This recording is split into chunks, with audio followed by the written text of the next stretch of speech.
जय श्री कृष्णा। राधे राधे भगतजनों, आज हम दशा माता की कथा सुनेंगे। कथा शुरू करती हूँ। एक बार की बात है, एक राजा के दो रानियां थी। राजा की प्यारी रानी को लक्ष्मी कहा जाता था और दूसरी रानी को रानी होने के बाद भी कुलक्ष्मी बोला जाता था। एक दिन लक्ष्मी रानी क्रुद्ध होकर काठ की पाटी लेकर मलिन कपड़े पहनकर कोप भवन में जाकर लेट गई। राजा ने लक्ष्मी से पूछा, तुम कोप भवन में क्यों पड़ी हो? तुम क्या चाहती हो? रानी बोली, कुलक्ष्मी को देश निकाला दिया जाए। कुलक्ष्मी रानी थी, इसलिए उसे देश निकाला देने से राजा को बदनामी होने का डर था। इसीलिए रानी को पीहर छोड़ाने की बात सोची गई। फिर क्या था, राजा ने पटरानी कुलक्ष्मी को एक रथ में सवार कराया और स्वयं घोड़े पर चढ़कर रथ के साथ साथ चलने लगे।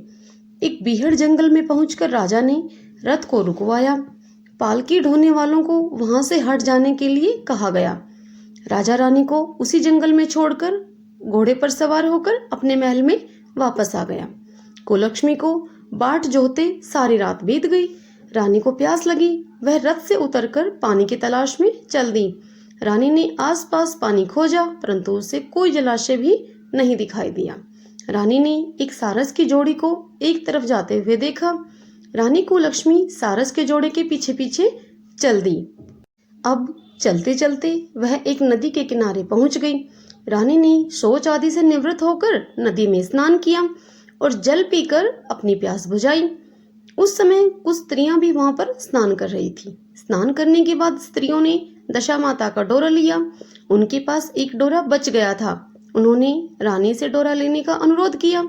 रानी डोरा लेकर रथ में वापस आकर बैठ गई। दशा माता ने रानी की परीक्षा लेने के लिए एक बुढ़िया का वेश धारण कर रथ के पास आई। वह रानी से बोली कि बेटी, तुम यहाँ क्यों बैठी हो और क्या कर रही हो यहाँ? रानी ने बुढ़िया से कहा, पहले तुम बताओ कि तुम कौन हो? तब बुढ़िया ने उत्तर दिया, मैं तो तुम्हारी मौसी हूँ। रानी उससे लगकर रोने लगी। उसने अपनी विपदा भरी कहानी बुढ़िया को बता दी। रानी ने बुढ़िया से कहा, अब मुझे केवल तुम्हारा ही सहारा है, मेरी रक्षा करो। दशा माता की कृपा से उसी जगह पर एक शहर बस गया। रानी के भाई भावज आदि सारा मायका अपने आप ही वहां पर प्रकट हो गया। रानी ने अपनी पीहर के साथ मिलकर 9 दिन तक दशा माता की कथा कहानियां सुनी। 10वें दिन डोरे की पूजा होनी थी। उस दिन सवेरे उठकर दशा माता ने रानी से नदी में स्नान करने के लिए कहा और कहा कि तुमको वहां पर एक स्वर्ण कलश मिलेगा, उसे तुम ले लेना और जो भी डोली तुमको लेने के लिए आए तुम उसमें चुपचाप बैठ जाना। किसी से यह मत पूछना कि ये डोली किसकी है। रानी नदी में स्नान करने के लिए गई। नदी में स्नान करके जैसे ही वह बाहर निकल कर आई, उसे 2 स्वर्ण के कलश मिले, नदी के किनारे रखे हुए। उनके पास रेशमी वस्त्र रखे थे। उन वस्त्रों को रानी ने पहन लिया। वह चलने को तैयार हुई तो उसे एक डोली आती हुई दिखाई दी। वह डोली में जाकर बैठ गई और अपने घर पहुंच गई। घर पहुंचकर उसने माया के परिवार की सब महिलाओं के सहित दशा माता के डोरे की पूजा की, सुहागिनों को भोजन कराया। इसके बाद उसने पारणा किया। रानी अपनी पीहर में आनंद पूर्वक सबके साथ मिलजुल कर अब रहने लगी। कुछ समय के बाद जब राजा को रानी कुलक्ष्मी का ध्यान आया कि जिस दिन से मैं रानी को जंगल में छोड़कर आया था, तब से उसका कोई भी समाचार मुझे नहीं मिला है। अब मुझे उसे चलकर देखना चाहिए कि रानी कुलक्ष्मी का क्या हाल है। मंत्रियों ने राजा को बहुत समझाया कि अब रानी से मिलना आपके लिए ठीक नहीं होगा, परंतु राजा ने मंत्रियों की बात पर कोई ध्यान नहीं दिया। वह घोड़े पर सवार होकर उस स्थान पर पहुंच गया जहां पर वह रानी को छोड़कर गया था।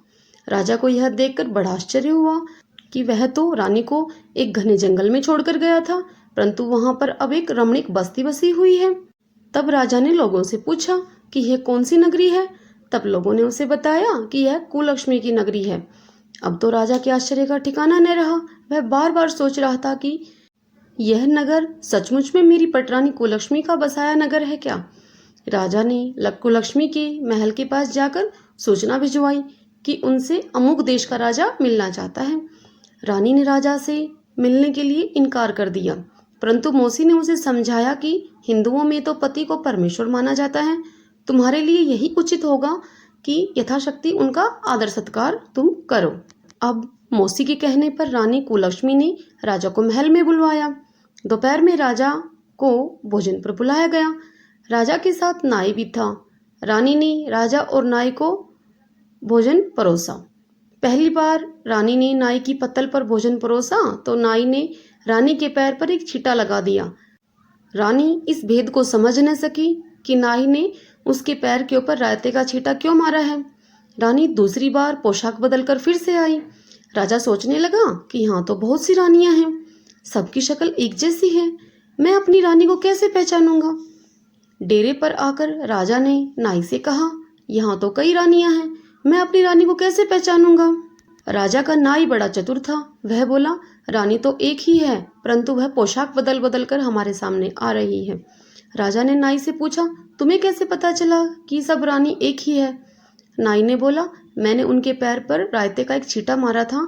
वह 3 बार कपड़े बदलकर हमारे सामने आई, परंतु वह छींटा पैर पर तीनों बार लगा हुआ था। अगले दिन रानी ने राजा को महल में फिर से बुलवाया। राजा को अपनी मेज पर बिठाकर खाने के लिए पान का बीड़ा दिया। पान खाकर राजा पलंग पर लेट गया और रानी उसके पैर दबाने लगी। राजा ने रानी से अपने किए के लिए क्षमा मांगी और रानी से अपनी राजधानी चलने के लिए बोला। तब रानी कहने लगी, आप किस मुंह से मुझे चलने के लिए कह रहे हैं? आप तो मुझे जंगल में अकेला छोड़कर चले गए थे। आप तो मेरी सौत के कहने पर आकर मेरा परित्याग कर चुके थे। यह तो मेरी मौसी का किया धरा है, उसी के कारण से यह सब वैभव मुझे प्राप्त हुआ है, वरना आप तो मेरा सर्वनाश ही कर चुके थे। राजा ने रानी को बहुत समझाया। तब जाकर रानी बोली कि मैं केवल एक शर्त पर आपके साथ चलने के लिए तैयार हूँ। आप मेरी मौसी से वरदान मांगेंगे कि यह नगर आपकी राजधानी के पास पहुंचा दे, जिससे कि जब मेरा मन चाहे तब मैं आपके पास रहूं और जब मेरा जी चाहे तब मैं मौसी के दिए हुए महल में वापस चली आऊं। मेरी मौसी बड़ी ही दयालु हैं, संभव है कि वह हमारी बात मान जाएंगी। राजा ने दशा माता की मौसी से प्रार्थना की। मौसी ने राजा की बात मानकर दोनों शहरों को पास पास में स्थापित कर दिया, मानो एक दूसरे के ही वह दोनों शहर भाग हों। राजा ने दशा माता की कृपा का फल जानकर शहर में डिंडोरा पिटवा दिया कि उसकी प्रजा दशा माता की पूजा किया करे। जिस प्रकार भगवती दशा माता ने रानी कुलक्ष्मी पर दया करी, वैसे ही सब पर दया करेंगी, सब जनों पर दया करेंगी। बोलो भगवती दशा माता की जय। भगतजनों, यदि